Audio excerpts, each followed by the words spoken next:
Hello everyone, आप सभी का स्वागत है भुवन सर्विस सेंटर यूट्यूब चैनल पर। और इंडियन पॉलिटी का डिस्कशन करेंगे। इसमें राज्य का नीति के निर्देशक तत्वों पर आधारित जो भी चीज़ें हैं उन सभी को डिस्कशन किया जाएगा इस लेक्चर पर। जितने भी कैंडिडेट्स प्रतियोगिता परीक्षाओं का तैयारी कर रहे हैं उन सभी के लिए इंडियन पॉलिटी का ज्ञान होना मैंडेटरी है। उसका ज्ञान होंगे तभी आप अधिक से अधिक नंबर अर्जित कर पाएंगे। इसलिए आप सभी और भी लेक्चर अपलोड किया गया है हमारे चैनल पर, उस लेक्चर को भी जाके देख सकते हैं चैनल पर। डेली वीडियो उपलब्ध कराता रहूँगा, इसलिए आप सभी बने रहें। और जो भी न्यू कैंडिडेट चैनल पर विजिट किए हैं तो आप सभी चैनल को सब्सक्राइब करके बेल आइकन प्रेस करेंगे। चलिए स्टार्ट करते हैं इस लेक्चर को।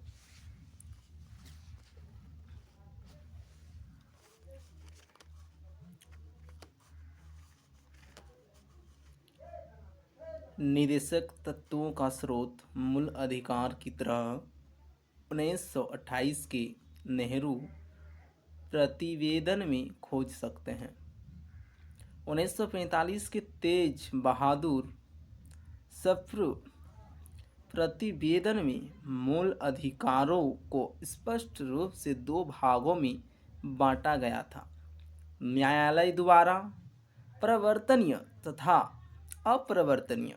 संविधान सभा के संवैधानिक सलाहकार B.M. राव ने भी सलाह दिया था कि व्यक्तियों के अधिकार को दो वर्गों में विभाजित किया जाए: वे जिन्हें न्यायालय द्वारा प्रवृत्त कराया जा सके और वे जो न्यायालय द्वारा प्रवृत्त न कराए जा सके।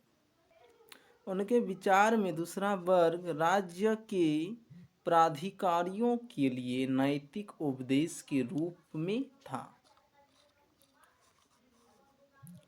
उनका सुझाव प्रारूप समिति ने भी स्वीकार किया।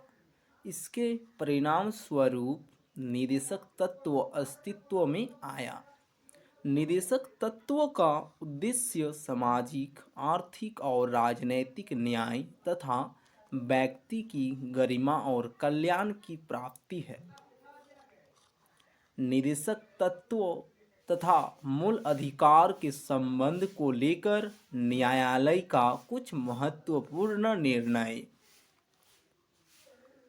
मिनर्वा मिल्स 1980 मामले में न्यायालय ने कहा कि मूल अधिकार और निदेशक तत्वों के बीच संतुलन संविधान की आधारित संरचना का आवश्यक लक्षण है। मिनर्वा मिल्स के परिणाम स्वरूप अनुच्छेद 31 ग को जोड़ने के बाद भी निदेशक तत्वों को मूल अधिकार पर प्राथमिकता नहीं दी जा सकती है। वर्तमान में केवल अनुच्छेद 39 ख और 39 ग को मूल अधिकार पर प्राथमिकता दी गई है। केरल शिक्षा विधेयक 1959 मामले में उच्चतम न्यायालय ने कहा कि मूल अधिकार और निदेशक तत्वों के बीच समन्वयकारी सिद्धांत स्वीकार किया जाना चाहिए। दोनों को प्रभावी किए जाने का प्रयास किया जाना चाहिए। निदेशक सिद्धांत की विशेषताएं। यद्यपि निदेशक सिद्धांत न्यायालय द्वारा अप्रवर्तनीय है, फिर भी संवैधानिक मान्यता के विवरण में अदालत इसे देखता है। निदेशक सिद्धांत का उद्देश्य लोक कल्याणकारी राज्य की स्थापना करना है, न कि पुलिस राज्य की।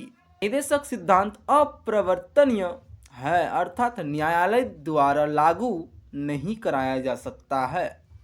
राज्य के नीति निदेशक सिद्धांत का वर्णन संविधान के भाग 4 में अनुच्छेद 36 से 51 तक किया गया है। हमारे संविधान निर्माताओं ने राज्य के मार्गदर्शन के लिए नीति निदेशक सिद्धांत को संविधान में शामिल किया है।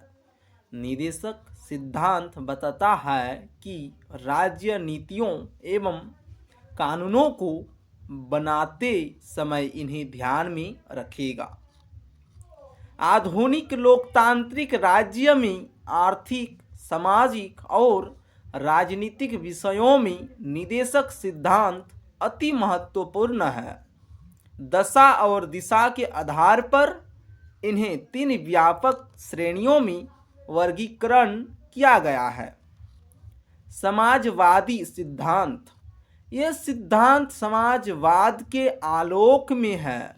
ये लोकतांत्रिक समाजवादी राज्य का खाका खींचते हैं, जिनका लक्ष्य सामाजिक एवं आर्थिक न्याय प्रदान कराना है और जो लोक कल्याणकारी राज्य की स्थापना का मार्ग प्रशस्त करते हैं।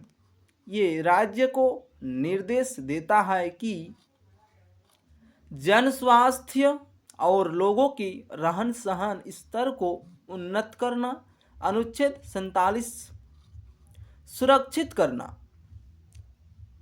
सभी नागरिकों के जीवन यापन का अधिकार, आम वस्तुओं का पदार्थ स्रोतों के तहत समान वितरण, धन एवं उत्पादनों के साधनों में एकरूपता, समान काम के लिए पुरुष व महिलाओं को समान वेतन, कर्मचारियों को स्वास्थ्य एवं उपलब्धता उपलब्ध कराकर बच्चों से बलात्श्रम कराने का विरोध, बच्चों के विकास के अवसर, अनुच्छेद 39, बेरोजगारों, वृद्धों, विकलांगों को उचित शिक्षा अधिकार एवं जन सहयोग उपलब्ध कराना, अनुच्छेद 41, लोगों के कल्याण को सामाजिक और आर्थिक न्याय के साथ असमानता को कम करते हुए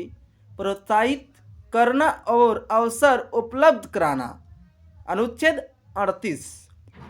गांधीवादी सिद्धांत, ये सिद्धांत गांधीवादी विचारधारा पर आधारित है।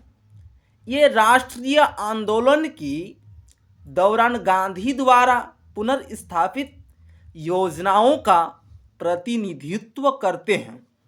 ये राज्य से अपेक्षा करते हैं स्वास्थ्य के लिए नुकसानदायक नशीली दवाओं, मदिरा, ड्रग के उपभोग पर प्रतिबंध, अनुच्छेद 47। ग्रामीण क्षेत्रों में व्यक्तिगत या सहकारिता के आधार पर कुटीर उद्योगों को प्रोत्साहन, अनुच्छेद 43। ग्राम पंचायतों का गठन और उन्हें आवश्यक शक्तियां प्रदान कर स्व सरकार की इकाई के रूप में कार्य करने की शक्ति प्रदान करना, अनुच्छेद 40। नए निदेशक सिद्धांत, 42वें संशोधन अधिनियम 1976 में निदेशक सिद्धांतों की मूल सूची में 4 सिद्धांत और जोड़े गए। उनकी भी राज्य से अपेक्षा रहती है। पर्यावरण संरक्षण और वनों एवं वन्य जीवों को सुरक्षा कवच, अनुच्छेद 48A। गरीबों को निःशुल्क कानूनी सहायता उपलब्ध कराना एवं समान न्याय को प्रोत्साहन, अनुच्छेद 39A। उद्योग प्रबंधन में कर्मचारियों के बंटवारे को बढ़ावा एवं सुरक्षा, अनुच्छेद 43A।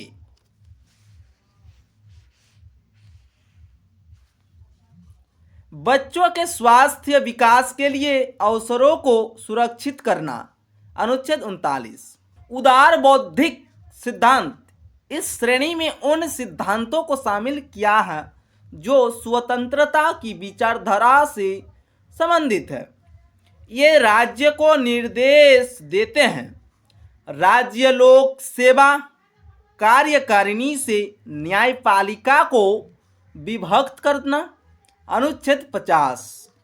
राष्ट्रीय महत्व की घोषित धरोहरों एवं ऐतिहासिक महत्व और कलात्मक स्थानों की सुरक्षा।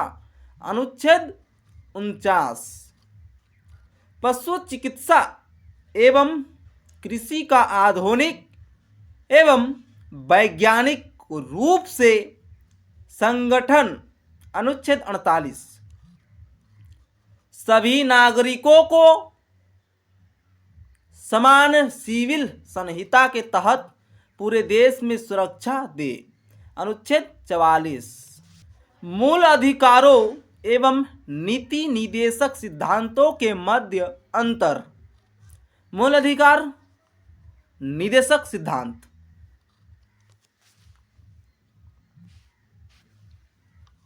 ये नकारात्मक हैं, जैसा कि ये राज्य को कुछ मसलों पर करने को प्रतिबंधित करते हैं।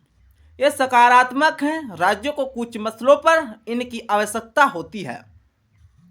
ये न्यायोचित होते हैं, इनके हनन पर न्यायालय द्वारा इन्हें लागू कराया जा सकता है। ये गैर न्यायोचित होते हैं, इन्हें कानूनी रूप से न्यायालय द्वारा लागू नहीं कराया जा सकता। इनका उद्देश्य देश में लोकतांत्रिक राजनीतिक व्यवस्था स्थापित करना है। इनका उद्देश्य देश में सामाजिक एवं आर्थिक लोकतंत्र की स्थापना करना है। ये कानूनी रूप से मान्य है। इन्हें नैतिक एवं राजनीतिक मान्यता प्राप्त है। ये व्यक्तिगत कल्याण को प्रोत्साहन देते हैं। इस प्रकार व्यक्तिक हैं। ये समुदाय के कल्याण को प्रोत्साहित करते हैं। इस तरह ये सामाजिक हैं। इनको लागू करने के लिए विधान की आवश्यकता नहीं, ये स्वतः लागू हैं।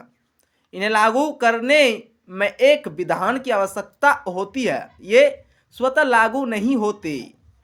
न्यायालय इस बात के लिए बाध्य है कि किसी भी अधिकार के हनन को वह गैर संवैधानिक एवं अवैध घोषित करें। किसी निदेशक सिद्धांत के हनन पर न्यायालय कोई मूल कानून की घोषणा नहीं कर सकता। हालांकि इनको प्रभावी बनाने के आधार पर इन्हें कानूनी मान्यता दिलाई जा सकती है। इस लेक्चर पर इतना ही। आप सभी को इंडियन पॉलिटी का डिस्कशन किया जा रहा है। आप सभी के लिए, जितने भी कॉम्पिटिटिव एग्जामिनेशन के एस्पिरेंट्स हैं, उन सभी के लिए ये लेक्चर बेनिफिशियल है।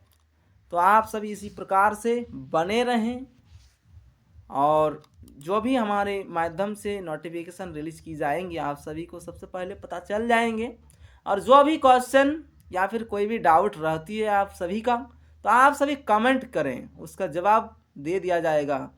ठीक है, आप सभी कमेंट नहीं करते हैं, ये आप लोग का कमियां हैं। आप सभी कमेंट करें, जो भी प्रॉब्लम आती है उनकी सलूशन चैनल के माध्यम से प्रोवाइड कर दिया जाएगा। इस लेक्चर में इतना ही। जय हिंद, जय भारत, धन्यवाद।